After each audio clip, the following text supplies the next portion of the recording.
La question qu'on va aborder dans le présent module est peut-être plus spécifique à la représentation d'action dans cette forme symbolique particulière qu'est la littérature.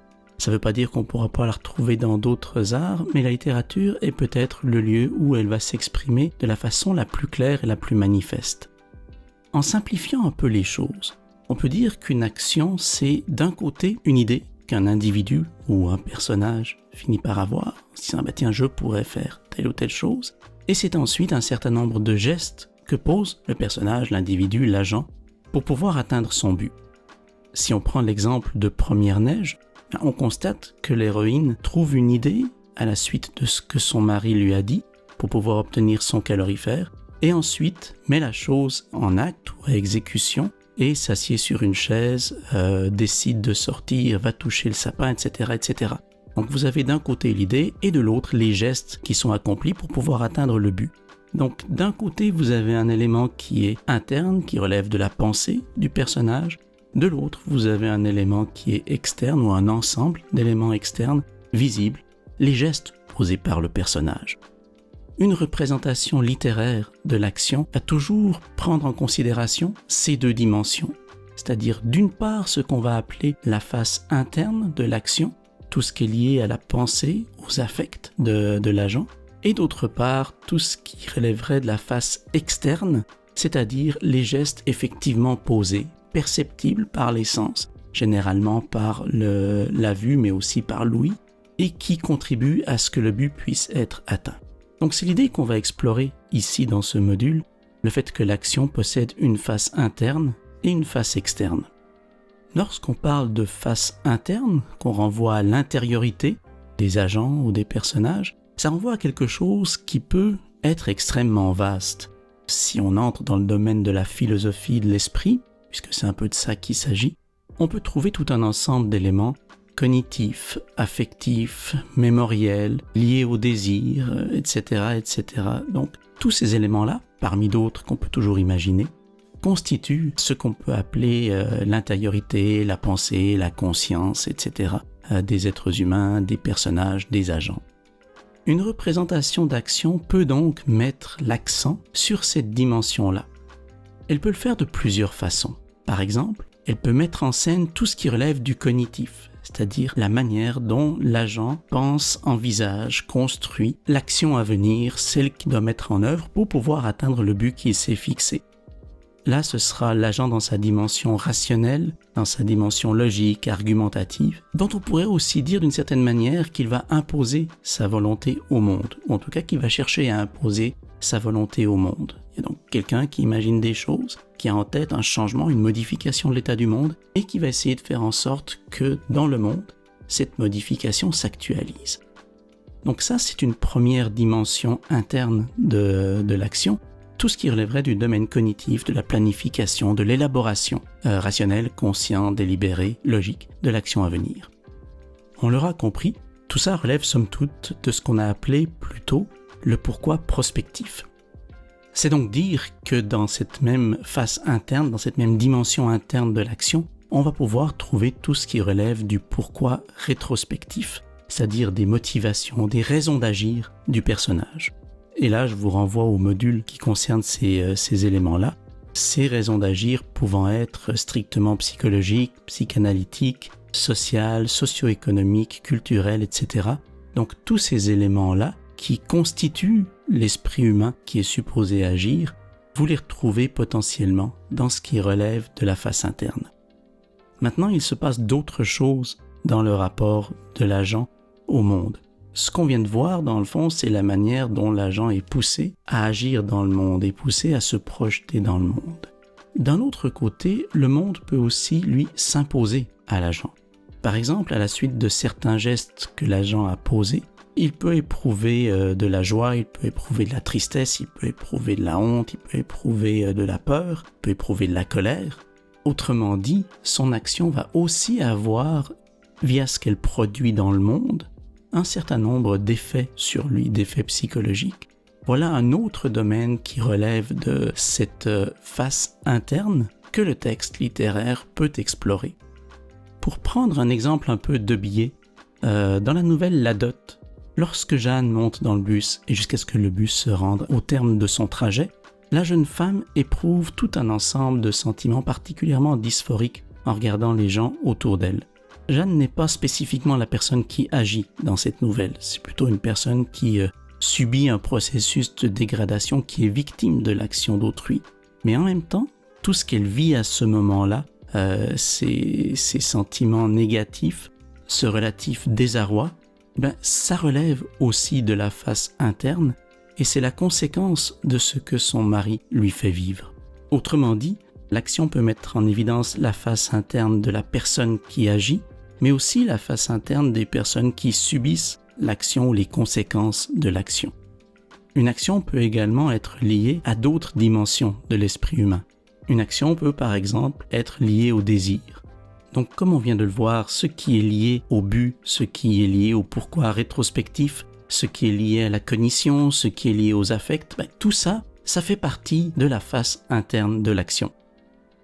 En outre, fait partie de la face interne de l'action aussi tout ce que l'agent ou le patient, s'il y a des personnes qui sont plus victimes de l'action d'autrui, peuvent ressentir au cours de l'action, peuvent ressentir de positif, de négatif, etc. Donc tous ces éléments-là relèvent aussi de la face interne. Tout ce qui est moral, que ce soit sous la forme des valeurs ou sous la forme de la délibération interne, ça relève également de la face interne. Et si on prend le cas de Boule de Suif, une grande partie du texte est consacrée à l'évolution qui peut se passer à l'intérieur des personnages entre le moment où ils comprennent qu'ils sont prisonniers, où ils sont à cause de Boule de Suif, et le moment où ils vont chercher à convaincre Boule de Suif d'agir. Parce qu'au début, pour eux, c'est uniquement une condamnation du Prussien qui se fait, puis progressivement, leur regard sur les événements va évoluer, et en même temps, les conclusions ou les idées auxquelles ils arrivent sont des idées qu'ils peinent à avouer, des idées qui vont prendre un certain temps avant de pouvoir être formulées. Donc là aussi, vous avez toute une progression qui est strictement d'ordre intérieur, qui relève de la face interne de l'action. Donc comme on voit, la face interne de l'action, c'est quelque chose d'assez vaste. C'est tout ce qui relève de l'intériorité et qui peut ou bien motiver l'action, ou bien donner son but à l'action, ou bien accompagner l'action, que ce soit chez l'agent ou que ce soit chez une personne qui subit les conséquences de l'action d'autrui. La face externe, c'est ce qu'on perçoit au premier chef d'une action. Dans le monde réel, ce qu'on voit, ce ne sont pas des intentions, ce sont des individus en train d'agir, en train de poser toutes sortes de gestes, et devant les gestes de ces individus, nous sommes, nous, en tant qu'interprètes narratifs, en tant qu'interprètes de l'action, amenés à faire des hypothèses sur l'intention qui anime ces individus. Donc si c'est bien la face interne qui va donner sa signification, son sens, sa profondeur à l'action accomplie, c'est sa face externe qui est ce qu'on va percevoir de l'action, ce à partir de quoi notre réflexion va s'enclencher.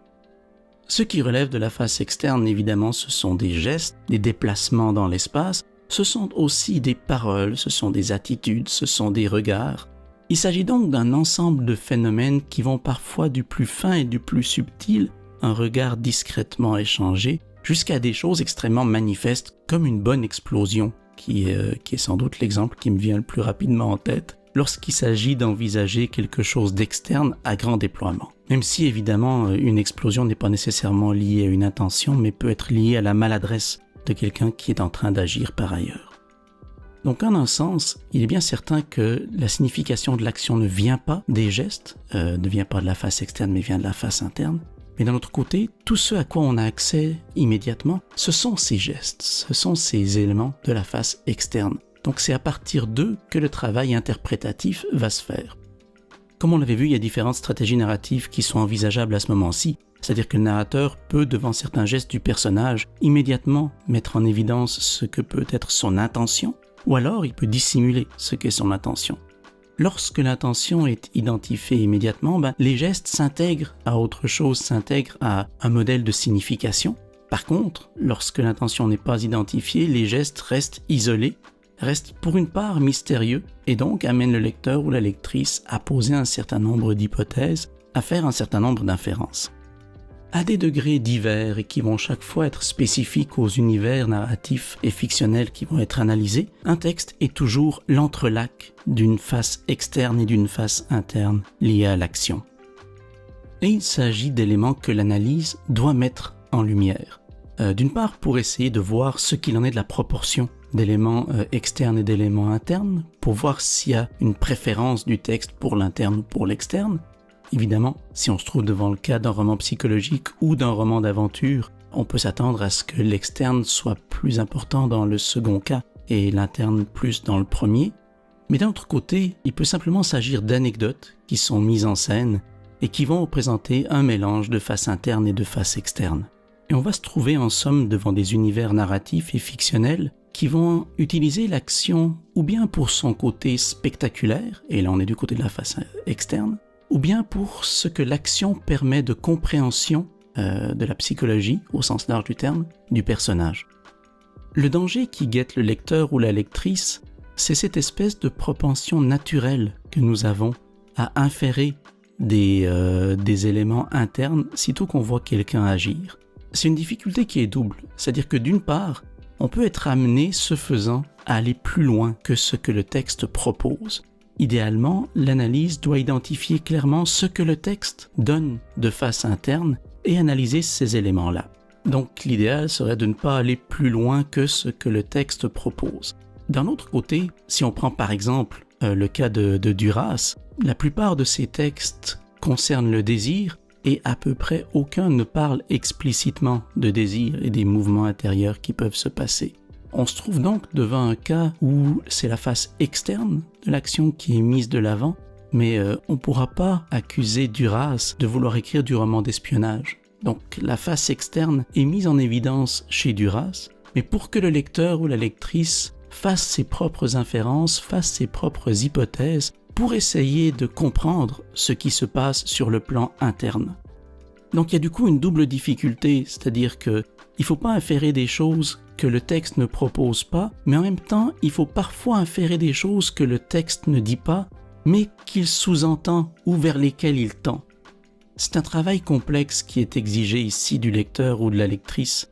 Il n'y a malheureusement pas de recette qu'on puisse donner ici, pas de protocole, pas de méthodologie qui permettrait au lecteur ou à la lectrice de savoir si on est devant un texte qui demande des inférences, si on est devant un texte qui nous dit tout et à partir duquel il ne faut pas faire d'hypothèses. Pour l'essentiel, c'est la fréquentation des textes littéraires, c'est la connaissance des textes littéraires, c'est la discussion des textes littéraires qui va amener chacun et chacune à pouvoir se faire une idée de ce que tel texte précis donné va demander. Indépendamment de ces paramètres interprétatifs qui sont compliqués à gérer, mais qui sont nécessaires, il reste quand même un certain nombre d'éléments entre guillemets objectifs. Je veux dire par là que tout texte va nécessairement, peu ou prou, investir concrètement, explicitement la face interne. Notre travail d'analyse va consister à identifier ces moments-là et à en comprendre le fonctionnement. Une autre difficulté qui va guetter le lecteur ou la lectrice dans le cas de la face interne, c'est que chacun vient avec son imaginaire de l'intériorité. Et il faut prendre grand soin de faire en sorte, en tant que lecteur ou lectrice, d'aller vers l'imaginaire de l'intériorité qui est propre au texte et pas de projeter notre propre imaginaire de l'intériorité sur le texte. Plus facile à dire qu'à faire, mais c'est aussi une manière de considérer la lecture comme une espèce de dialogue attentif à la parole de l'autre. Une manière de progresser aussi vers l'écoute de cette parole-là. Parce que, somme toute, cette face interne, concrètement, personne ne l'a jamais vue. Il s'agit de quelque chose qu'on suppose, qu'on infère, qu'on attribue à autrui, que cet autrui soit dans le monde réel ou qu'il soit dans le monde fictionnel, mais ça n'est pas une donnée objective en tant que telle. Il n'y a donc pas de barème, pas d'étalon qui nous permettent de dire « Ah ben voilà une bonne représentation de l'intériorité » ou « Voilà une mauvaise représentation de l'intériorité ».